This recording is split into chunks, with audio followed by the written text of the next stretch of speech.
This morning at around 8:30, our counterterrorism units intercepted a suicide bomber who was riding on a motorcycle.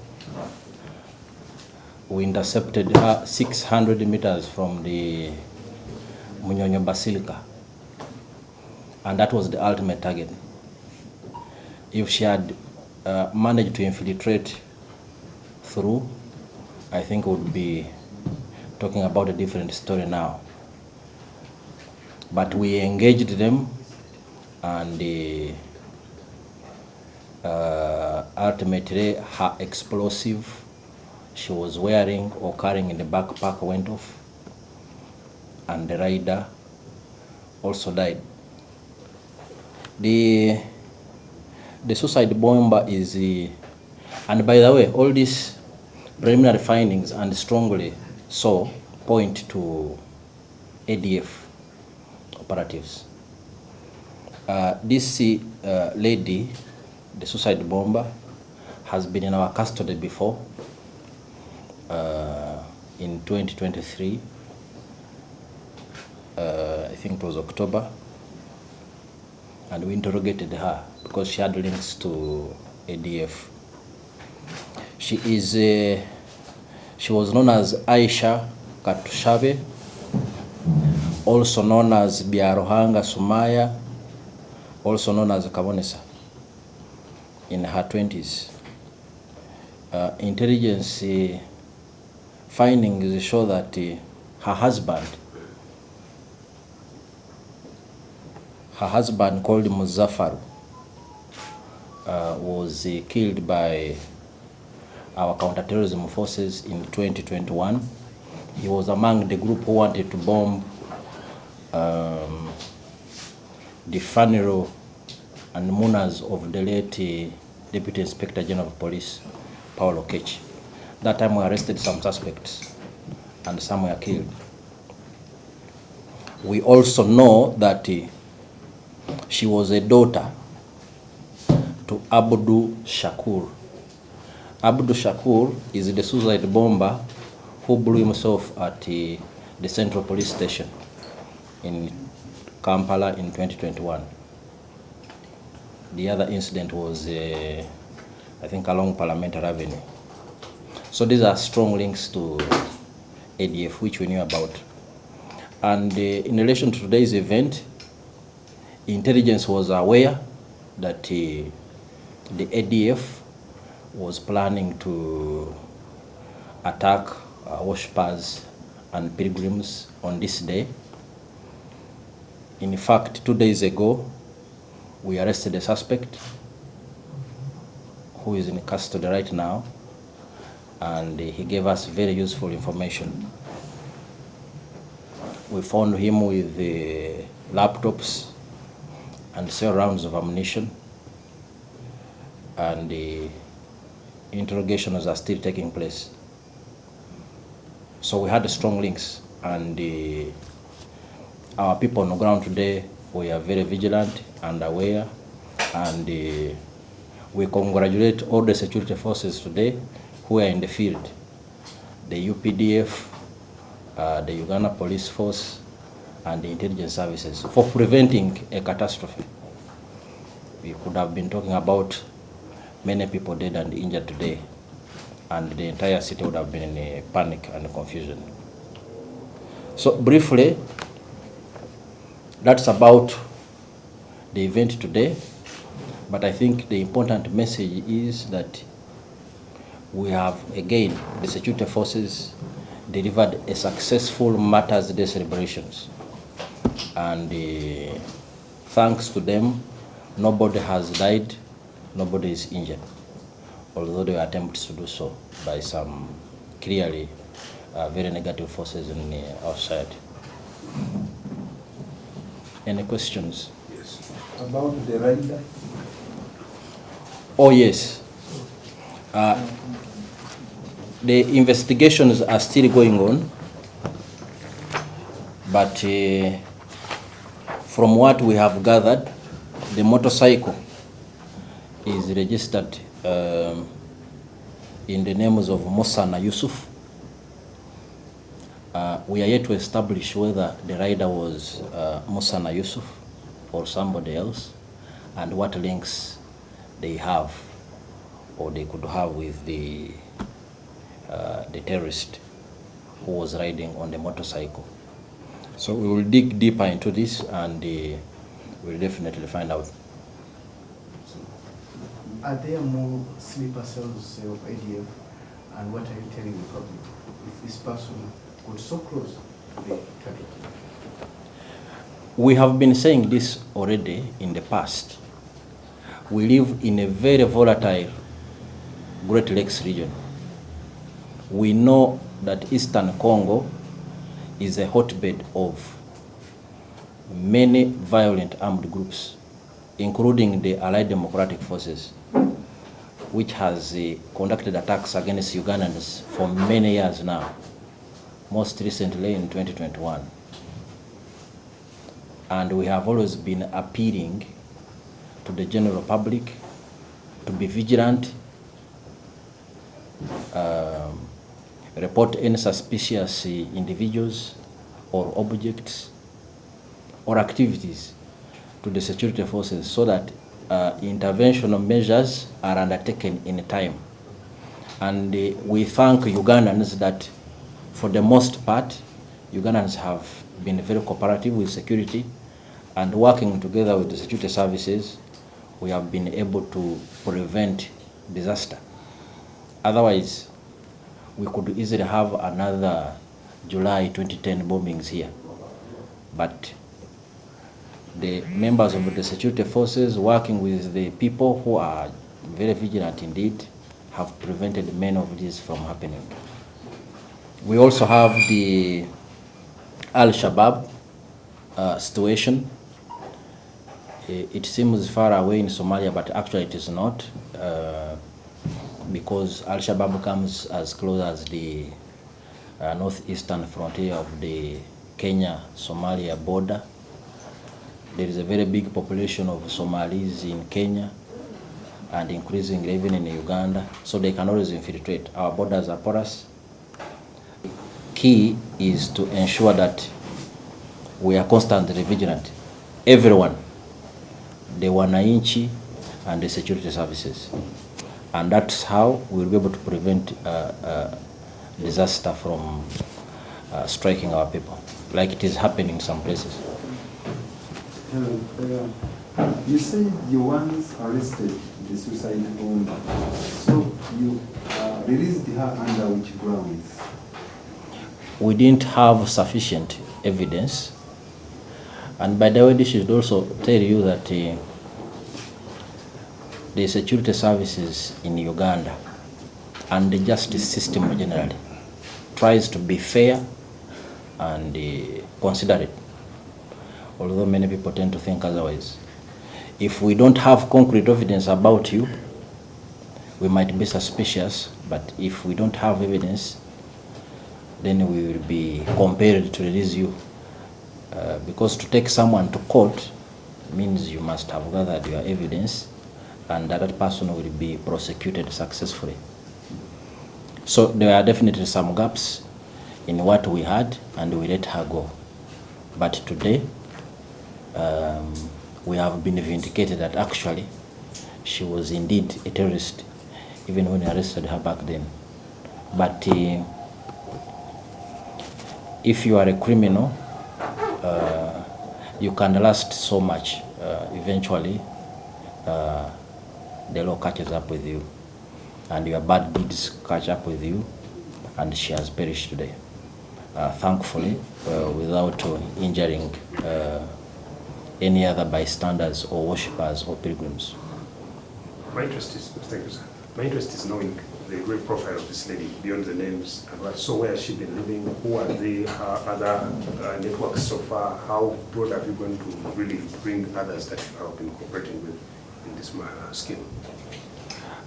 We have a big picture of ADF terrorist networks in this country, but I think it would be inadvisable for me to go into too much details, because otherwise the sleeper cells will become aware and they can sleep away or change tactics or change strategy or change location and so on.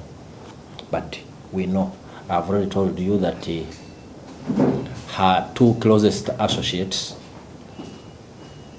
there's a problem. I'm in darkness. No. Perhaps we have someone. No, for you, for others, they don't. There was a right here. So we already know that her two closest associates, her father blew himself up at CPS in it, I think it was August 2021 or thereabout, and her husband was also killed by our own forces in 20. The husband is from? Her husband was a terrorist called Muzaffar.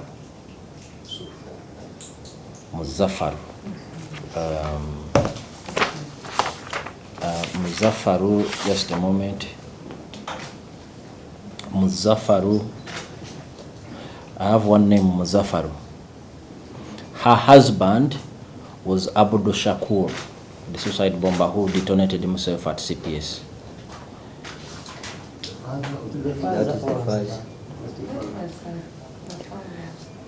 Yes, the father is Abdul Shakur. She was a daughter to Abdul Shakur, a suicide bomber who detonated himself at CPS.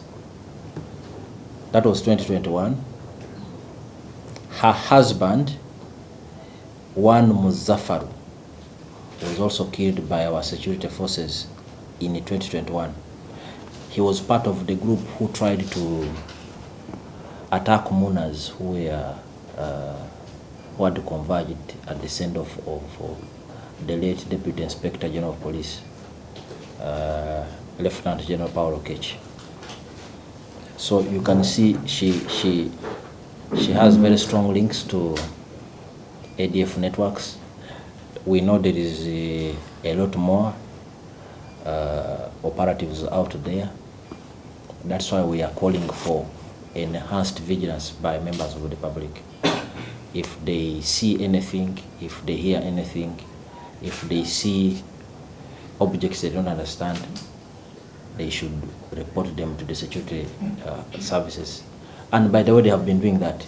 I think you've covered many reports before of bombs we have recovered in different places in Kampala here after tip-off from members of the public. So we are very grateful, and we look forward to this enhanced and close working relationship with the members of the public. Maybe I would like to ask, because you've talked about the people who are still at Namugongo, those are the pilgrims, because we normally know that they don't always leave that place. If our positions until the last pilgrim has departed, this is our modus operandi every year. Today is the D-Day, Matters Day, but there are events before, during, and after. You've seen many pilgrims have been arriving in Namugongo by foot, escorted by police and the UPDF. So we take care of the pilgrims while they travel to the holy sites, during and after. Many are leaving today, but not all of them will be able to depart. So our security posture will remain the same until everybody has departed back to their destination. We are always the last to leave Namugongo after everything has been cleared. In the leaked video, we see the bike exploding. Well, we are wondering, how did the officers swat the said terrorists, swat them and hit them without necessarily fearing that in case the explosion takes place, they will also be included and die instead. Then there is also picture saturating of the suspect. We don't know whether you can avail us with a photo to help us identify so that we don't use the wrong picture. Since you are never been with her. Afande, to add on that, we have had some eyewitnesses saying that these two people actually reached church, but because of the heavy security, they failed to go in, so they were leaving. That's when the bomb exploded. Then earlier you had said that actually it's the police, the military that shot at them and it exploded. So, what I am telling you is the verified state of events this morning. They attempted to infiltrate, and we intercepted them and engaged them. She wouldn't have blown herself in a generally harmless area. If you know how terrorists work, if one could even get here, they will be happy because they know they can die with a reasonable number. But we prevented that. We engaged the duo precipitating the explosion, which everyone heard and which almost caused some panic. But the situation was immediately contained, calm was restored, and the mass at that basilica, 600 meters away, proceeded uninterrupted. He has talked about, actually I have some two pictures of that lady. Maybe I will share them with some of you. You can, but she's dead. So, not some of us, pardon? all of us, not some of us. You will share amongst yourselves. So, she's dead, but we know there are other accomplices out there, and if people have information, we are happy if they share it with us, because they are certainly not the last ADF terrorists we are going to deal with here. And I will share with you the picture. Okay, two questions from me. With all these happenings, how safe are Ugandans? That's one. Secondly, there is also some information we received yesterday of UPDF soldiers attempting to attack a police station. Are you aware of this and how you handle it? Thank you. The first question about the safety of Ugandans. I think the Uganda People's Defense Forces and the security services generally, the Uganda Police Force and the intelligence services, I think we have demonstrated for a long time our strong capabilities in terms of securing the people of Uganda and their property, from border to border, east to west, north to south, and northeast to southwest, northwest to southeast. Uganda is relatively secure. You couldn't say the same about southern Sudan, and we went there to support the government of South Sudan. You couldn't certainly say the same about DRC. So, and in my earlier statement, I alluded to the fact that Uganda is located in a very volatile Great Lakes region. But the fact that our people are living peacefully overall and are going about their normal activities, I think is commendable. The same way we have secured the Ugandans for the last 40 years is the same way we are going to continue to work, but even better, because our capabilities are getting better. Human resource capabilities in terms of training, in terms of equipment, in terms of modern intelligence gathering capabilities, in terms of building reliable allies, in terms of deepening our collaboration with the Wananchi. Everything is going very well, and I think Ugandans have no cause to worry. All they need is to continue to work with us very closely, and we will prevent most of these bad things from happening. Sorry. Just a question. second question. Just about the exclusive. I'd like to know when they start. I'm complimenting on his question. It Since you are here on behalf of UPDF, I would like